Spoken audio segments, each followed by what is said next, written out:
새롭고 정말 강력한 무언가가 나타났을 때 그걸 낡은 틀에다 억지로 집어넣으려고 하면 어떻게 될까요? 오늘은 바로 이 문제, 즉 생명으로 가득 찬 메시지와 그것을 가두려는 낡고 경직된 시스템 사이의 팽팽한 충돌에 대해 한번 깊이 파고들어 보겠습니다. 자, 이 문제를 좀 더 쉽게 이해하기 위해서 우리 잠시 시간 여행을 한번 떠나 볼까요? 때는 1865년 영국입니다. 이제 막 자동차라는 정말 혁신적인 발명품이 세상에 등장하기 시작한 바로 그 시점이죠. 그런데 이때 정말 좀 황당하다고 할까요? 아주 기이한 법이 하나 만들어져요. 이름하여 적기조례, 그러니까 붉은 깃발 법이라는 건데요. 겉으로 내세운 명분은 이 자동차라는 게 너무 위험하다, 이거였지만 사실 그 속을 들여다보면요. 기존의 마차 산업을 어떻게든 지키려는 사람들의 아주 강력한 로비가 있었던 거죠. 한마디로 새로운 기술이 가진 그 엄청난 장제력을 낡은 시스템으로 그냥 꾹 눌러버리려고 했던 거예요. 아니, 그래서 이 법 때문에 자동차가 글쎄요. 사람이 걷는 속도보다도 느리게 달려야 했대요. 시속 3km라니 이게 말이 되나요? 자동차의 존재 이유, 그 핵심인 속도라는 엄청난 가능성을 그냥 원천 봉쇄해버린 거나 마찬가지였죠. 그 결과요? 정말 치명적이었습니다. 결국 이 혁신을 거부했던 영국은 자동차 산업의 주도권을 독일하고 미국에 완전히 빼앗기고 맙니다. 야, 낡은 틀이 새로운 가능성을 어떻게 망가뜨리는지 정말 뼈아프게 보여주는 역사적인 교훈이죠. 자, 제가 왜 이 자동차 이야기를 길게 했을까요? 바로 이 이야기가 오늘 우리가 살펴볼 본문과 정말 놀랍도록 똑 닮아있기 때문입니다. 지금으로부터 약 2000년 전 유대 땅에서도요, 이와 정말 똑같은 종류의 영적인 충돌이 쾅 하고 일어났거든요. 바로 이거죠. 낡은 마차. 이건 바로 바리새인들의 그 형식적인 율법주의를 상징하고요.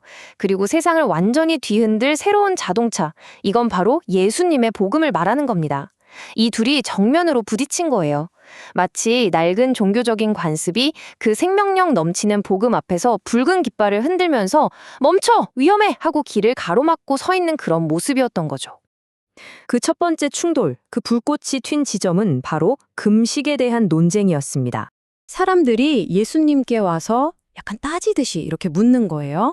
아니, 왜 요한의 제자들이나 바리새인의 제자들은 다 금식하는데 당신네 제자들은 왜 규칙을 안 지킵니까? 하고요. 왜냐하면 그 당시 종교 지도자들한테 이 금식이라는 건요, 내가 이만큼 경건하다, 이걸 사람들한테 보여주는 아주 중요한 잣대였거든요. 바로 이 지점에서 관점의 차이가 정말 확 드러나는 거죠. 자, 바리새인들에게 금식은 뭐였죠? 그렇죠.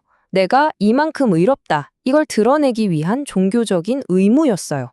하지만 예수님은요, 지금 이 시간을 신랑과 함께하는 혼인잔치다라고 선언해버리시는 거예요.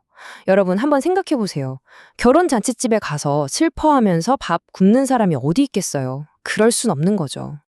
예수님의 이 대답은요, 판을 완전히 뒤집어 버리는 거예요.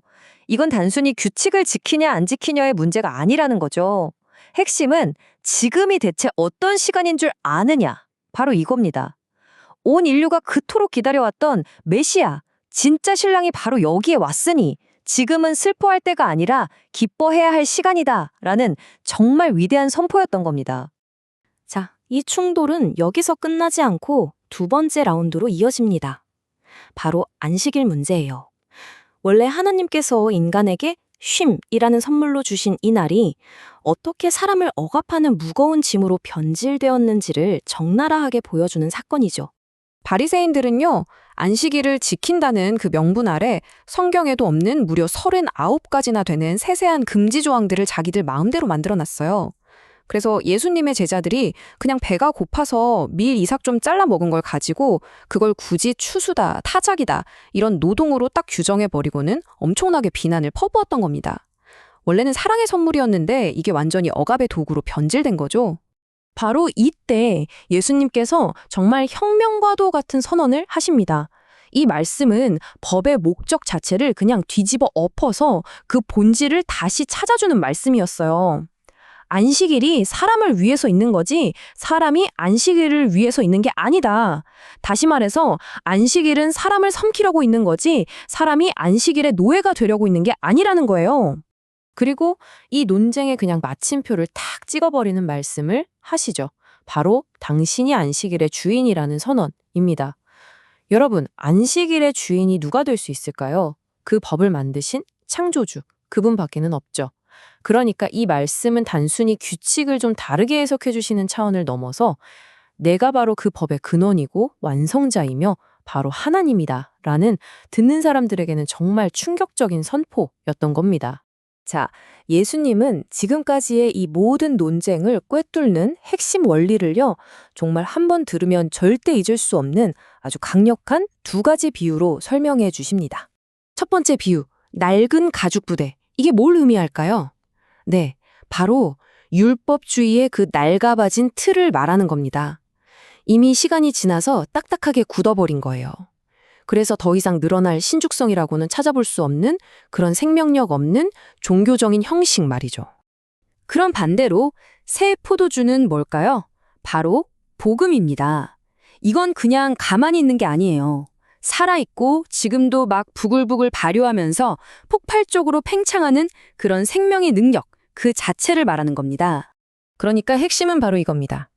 이렇게 강력하고 살아있는 새 포도주를 저렇게 낡고 뻣뻣한 가죽 부대에다가 억지로 부어 넣으려고 하면 어떻게 될까요? 부대가 그 팽창하는 압력을 견디지 못하고 펑! 하고 터져버리는 거죠. 그럼 어떻게 되죠? 귀한 포도주는 다 쏟아져 버리고 부대도 망가져서 못 쓰게 됩니다. 결국 둘 다 잃게 되는 최악의 결과가 나오는 거예요. 그래서 결론은 아주 명확합니다. 새 포도주는 새 부대에 넣어야 한다. 이 새로운 생명의 메시지는 완전히 새로운 그릇을 필요로 한다는 거죠. 복음이라는 이 폭발적인 생명력은 율법주의라는 낡은 틀에 절대로 갇힐 수가 없다는 거예요. 그래서 이걸 온전히 담아내려면 우리의 마음도, 우리 공동체도 새로운 부대가 되어야 한다는 선언인 겁니다. 율법주의가 저지른 그 근본적인 실수가 대체 뭐였을까? 이걸 아주 기가 막히게 보여주는 이야기가 하나 있습니다. 한 청년의 청혼 이야기인데요. 한번 들어보세요. 자, 한 청년이 정말 사랑하는 여인에게 프로포즈를 하려고 아주 아름다운 상자에다가 다이아몬드 반지를 담아서 선물했어요. 그런데 이 여인이 반지는 쳐다보지도 않고 그 상자가 너무 예쁘다면서 그 화려한 상자에만 감탄하는 거예요. 그러면서 이 상자를 평생 보물처럼 간직할게요 라고 말합니다. 여러분, 이게 좀 이상하지 않나요? 진짜 중요한 건 상자인가요? 아니면 그 안에 있는 다이아몬드 반지인가요? 바로 이게 바리새인들의 비극이었습니다. 그들은 율법과 전통이라는 그 아름다운 상자를 매일 닦고 관리하고 소중히 여기는데 평생을 바쳤어요. 하지만 정작 그 상자 안에 담겨 있던 진짜 보물, 진짜 다이아몬드이신 예수 그리스도는 알아보지 못하고 그냥 버려버린 거죠. 이 이야기는 그냥 2000년 전의 어떤 종교 논쟁에서 끝나는 게 아닙니다. 이 질문은 오늘 바로 우리 각자의 심장을 향해 아주 날카롭게 날아오고 있습니다. 혹시 나도 복음의 그 생명력이라는 다이아몬드는 까맣게 잊어버린 채 그저 종교적인 형식이나 익숙한 습관이라는 그 상자에만 집착하고 있는 건 아닐까요? 지금 여러분의 삶에서 새 포도주의 압력을 견디지 못하고 곧 터져버릴 것 같은 그 낡은 가죽 부대는 과연 무엇입니까?